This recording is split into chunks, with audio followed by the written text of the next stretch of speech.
ఖమ్మంలో కాంగ్రెస్ నేతలు భూ కబ్జాలు బెదిరింపులకు పాల్పడుతున్నారని ఆరోపించారు బీఆర్ఎస్ పార్టీ నగర అధ్యక్షుడు పగడాల నాగరాజు.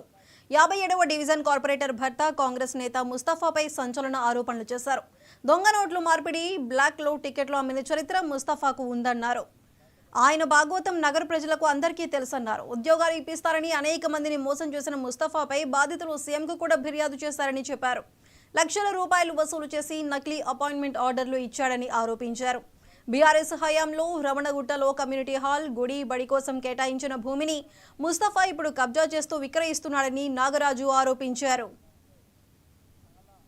2014లో బీఆర్ఎస్ పార్టీలోకి వచ్చిన తర్వాత 2016లో నేను కార్పొరేటర్ అయినరా, మళ్ళీ ఇప్పుడు నేను కార్పొరేటర్ ప్రజాప్రతిగా మీరు రౌడీలో కబ్జాలు చేసడం అయితే జనాలు మమ్మల్ని ఎందుకు గెలిపిస్తారా?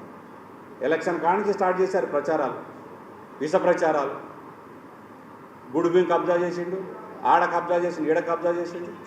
అసలు అరే నీకు తెలుసో లేదో, ఆ గుడికి ఇంతవరకు ప్రభుత్వం హ్యాండ్ ఓవర్ చేసినట్టే లేదు స్థలం. రామాలయం భూమి గుడి పైన ఉంది, కింద అంతా ఫంక్షన్ హాల్ అవి అంతా వాళ్ళే కబ్జాలో ఉన్నారు. రామాలయం గుడికే డాక్యుమెంట్ లేదు ఇంతవరకు. మాట్లాడితే రామాలయం ఆ బైపాస్ రోడ్డుకి నాకు సొంత భూమి ఉంది 163 గజాలు. ఆ 163 గజాలకు ఆనుకొని ఎన్ఎస్పి భూమిని నేను క్రమబద్ధీకరణ చేసుకున్న, 100 మంది చేసుకున్నారు ఖమ్మంలో. నేను ఒక్కడిని దాన్ని పట్టుకొని కబ్జా చేసిండు. ఇల్లులు కబ్జా చేసేది ఏందిరా? కబ్జాలు చేస్తే ఊరుకుంటారా? ఆధారాలు ఉండవా?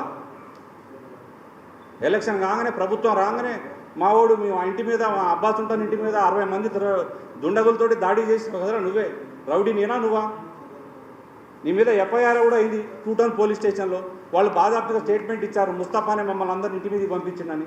మహిళలను చూడబోతూ, ఆడవాళ్ళని చూడబోతూ ఇంటి మీద పడి సోపాలు గీపాలు ఆ వీడియోలు కూడా ఇప్పుడు అందరూ చూశారు. ఇంతవరకు దాని మీద అతి గతి లేదు, ఏం చేయలేదు.